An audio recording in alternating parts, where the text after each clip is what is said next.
২৪ number প্ৰশ্নটো কৈছে, এখন চহৰৰ জনসংখ্যা বছৰি ৫% হাৰত বৃদ্ধি হয়। যদি চহৰখনৰ বৰ্তমান জনসংখ্যা ১,২০,০০০ হয়, তেন্তে ২ বছৰ পাছত চহৰখনৰ জনসংখ্যা কিমান হ'ব? ইয়াত ৰেট অফ ইণ্টাৰেষ্ট দিয়া আছে বা ৰেট দিয়া আছে 5% আৰু পি দিয়া আছে ১,২০,০০০ আৰু সময় দিয়া আছে ২ বছৰ। এতিয়া এইকেইটা মান লৈ আমি সবৃদ্ধিমূল উলিয়ালে এতিয়া ২ বছৰ পাছত কিমান জনসংখ্যা হ'ব ওলাব। এতিয়া আমি ইয়াত কৰিম। এতিয়া আমি ইয়াত লিখি লৈছোঁ যে দিয়া আছে বৃদ্ধি হাৰ কিমান দিছে 5%, যিটো হ'ব R, আৰু বৰ্তমান জনসংখ্যা কি হ'ব P হ'ব, দিছে ১,২০,০০০ আৰু সময় দিছে N = ২ বছৰ। এতিয়া যদি ২ বছৰ পাছত যদি জনসংখ্যা উলিয়াবলৈ হয়, আমি সবৃদ্ধিমূল উলিয়ালেই কি হয় আনচাৰটো ওলাব। এতিয়া সবৃদ্ধিমূলৰ ফৰ্মুলাটো হ'ব A = P whole into 1 plus R/100⁴ ইয়াত P মানটো আছে ১,২০,০০০ আৰু 1 প্লাছ R মানটো আছে 5% by 100 আৰু ওপৰত N সমান ২ বছৰ। এতিয়া এইটো কৰিলে থাকিব ১,২০,০০০ আৰু 1 প্লাছ ৫ক যদি ১০০ হৰণ কৰোঁ তেতিয়া হ'ব 0.05 আৰু ওপৰত থাকিব ২।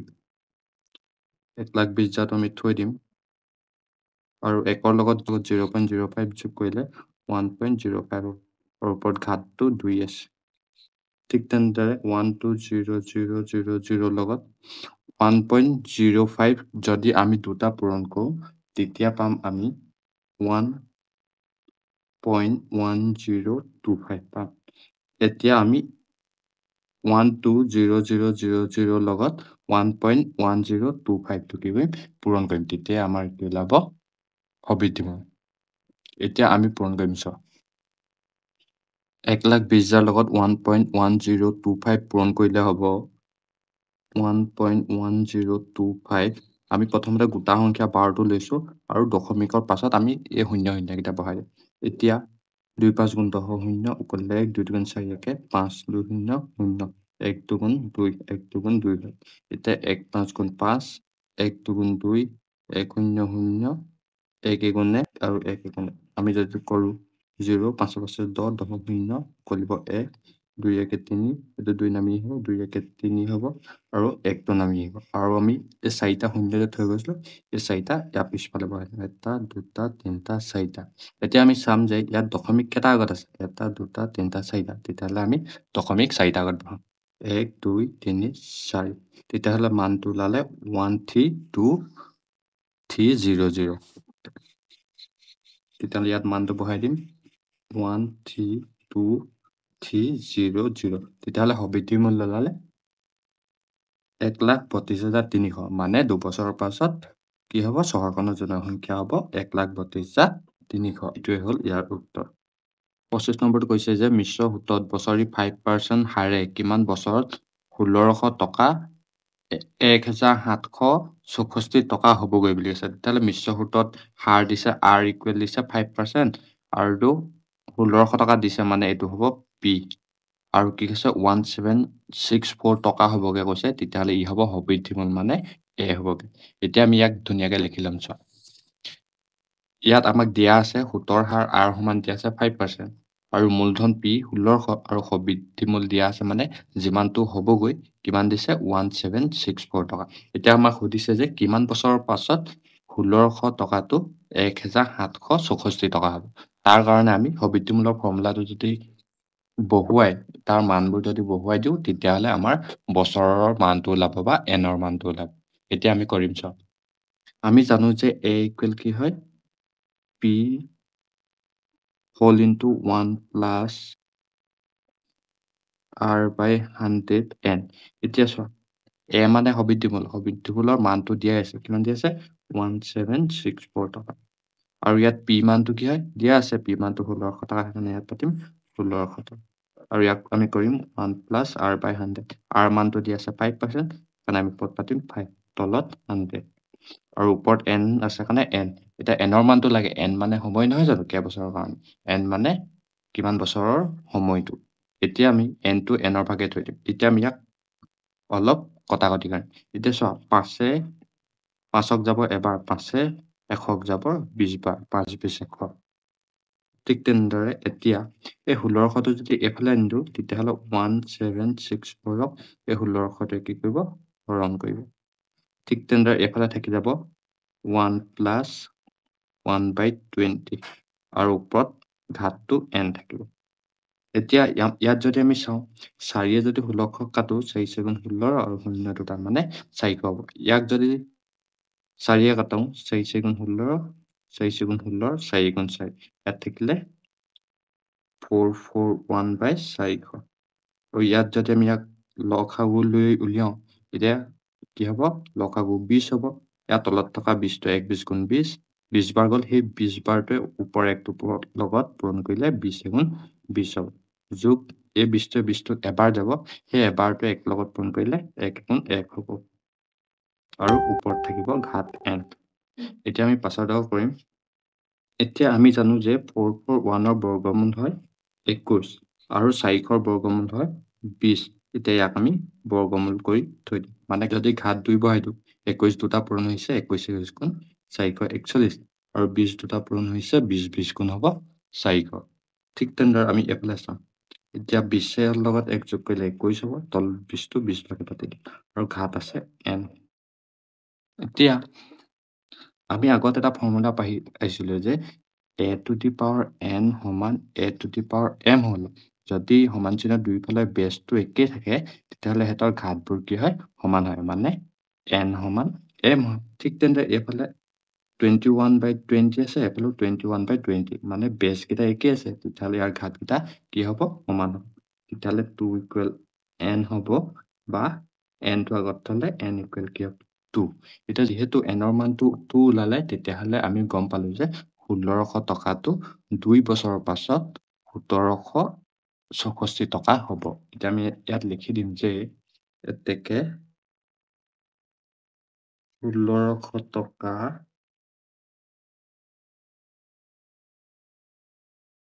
বছৰি 5%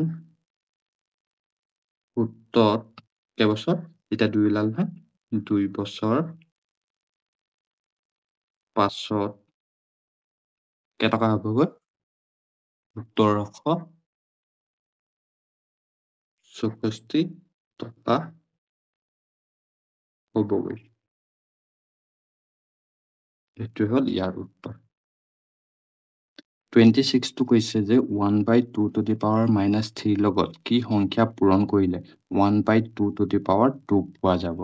এতিয়া আমি এটা কথা জানি ল'ম যে এইটো কৰাৰ আগতে, এতিয়া আমি যদি কওঁ 3 লগত কিনো সংখ্যা এটা পূৰণ কৰিলে কি 6 হ'ব।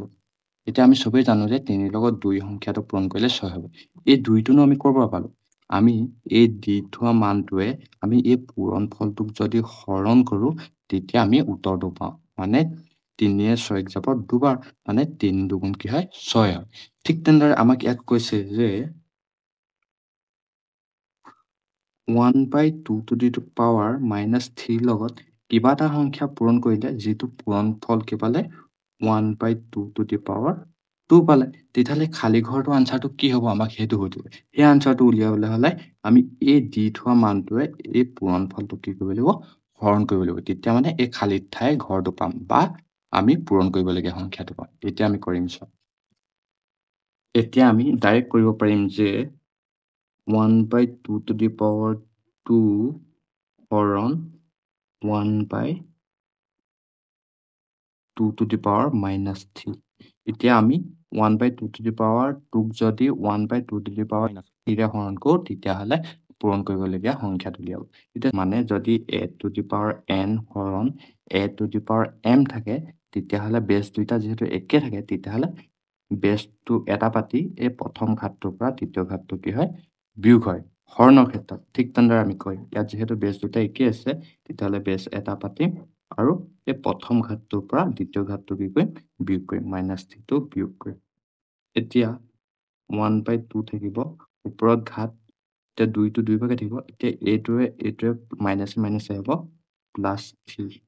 এতিয়া কৰিলে হ'ব 1/2 টু দি পাৱাৰ 5 হ'ব। 2 য়ে 3 য়ে 5। এতিয়া 1 যদি আমি 5টা পূৰণ কৰোঁ, একেই হ'ব। আৰু 2 যদি আমি 5টা পূৰণ কৰোঁ, হ'ব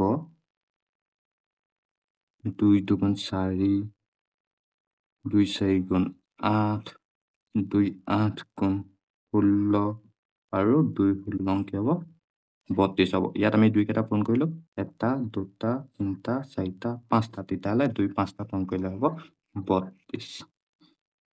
এতিয়া আমি ইয়াত এনেদৰে লিখিব পাৰিম যে 1/2 to the power minus 3 লগত 1/32 পূৰণ কৰিলে 1/2 to the power 2 পোৱা যাব। এতিয়া আমি লিখিম এতেকে 1/2 to the power minus 3 লগত 1/32 পূৰণ কৰিলে 1/2 to the power 2 পোৱা যাব। এইটো হ'ল ইয়াৰ আনচাৰ। এখন গাড়ীয়ে 90 কিলোমিটাৰ ঘণ্টা দ্ৰুতিত গতি কৰিলে, মানে 1 ঘণ্টাত 90 কিলোমিটাৰ অতিক্ৰম কৰে। তেতিয়াহ'লে 1 নম্বৰ প্ৰশ্নটো দিছে যে গাড়ীখনে 10 মিনিটত কিমান দূৰত্ব অতিক্ৰম কৰিব। আমি মানে এই মানটোৰ পৰা 1 মিনিটতনো কিমান দূৰ অতিক্ৰম কৰিব উলিয়াই ল'ব পাৰিলে তেতিয়াহ'লে 10 মিনিটত অতিক্ৰম কৰা দূৰত্ব উলিয়াই ল'ব। এতিয়া আমি ইয়াত লিখিম যে কি আছে দিয়া আছে এখন গাড়ীয়ে 1 ঘণ্টা বা 60 মিনিটত অতিক্ৰম কৰে 90 কিলোমিটাৰ। 1 ঘণ্টা 60 মিনিট থাকে, সেইকাৰণে 60 মিনিট তুলি লৈছোঁ। তেতিয়াহ'লে এতেকে 1 মিনিটত অতিক্ৰম কৰিব 1 মিনিটত অতিক্ৰম কৰিব উলিয়াবলৈ হ'লে এই 90 কিলোমিটাৰটোক যদি আমি 60 মিনিটে হৰণ কৰি দিলোঁ তেতিয়া ওলাব যে 1 মিনিটতনো কিমান দূৰ অতিক্ৰম কৰিব। তেতিয়াহ'লে 90/60 এতিয়া কটাকটি কৰিলে যাব 30 যাব দুবাৰ আৰু 30 যাব 3বাৰ। তেতিয়াহ'লে 3/2 কিলোমিটাৰ, মানে 1 মিনিটত অতিক্ৰম কৰিব গাড়ীখনে 3/2 কিলোমিটাৰ। এতিয়া আমাক কেই মিনিটত বুলি কৈছে 10 মিনিটত অতিক্ৰম কৰাটো সুধিছে। এতিয়া আমি 10টো যদি 3/2 লগত পূৰণ কৰি দিওঁ তেতিয়াহ'লে 10 মিনিটত অতিক্ৰম কৰা দূৰত্ব ওলাব। এতিয়া আমি লিখিম যে এতেকে 10 মিনিটত গাড়ীখনে অতিক্ৰম কৰিব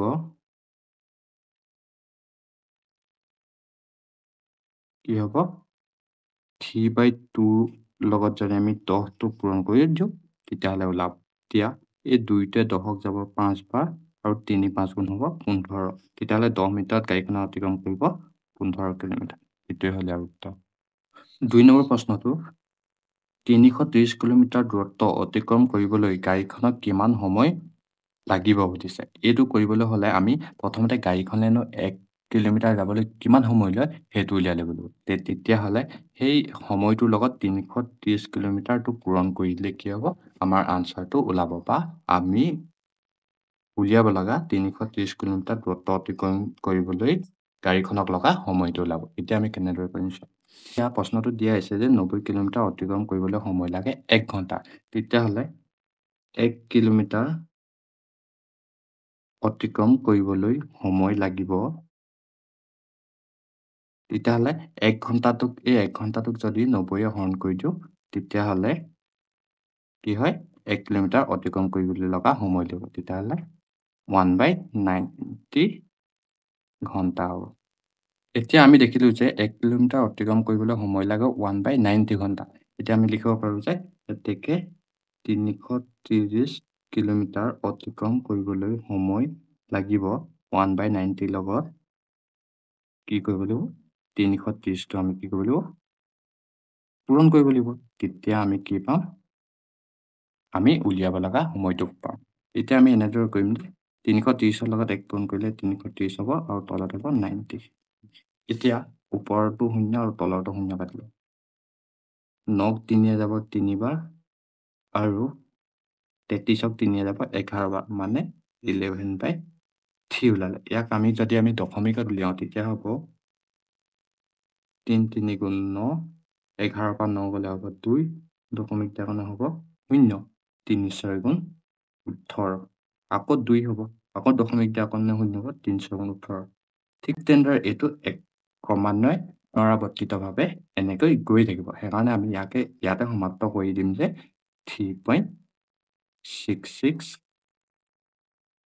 ঘণ্টা সময় লাগিব। মানে 330 কিলোমিটাৰ অতিক্ৰম কৰিবলৈ আমাক সময় লাগিব 3.66 ঘণ্টা। এইটোৱে হ'ল ইয়াৰ উত্তৰ।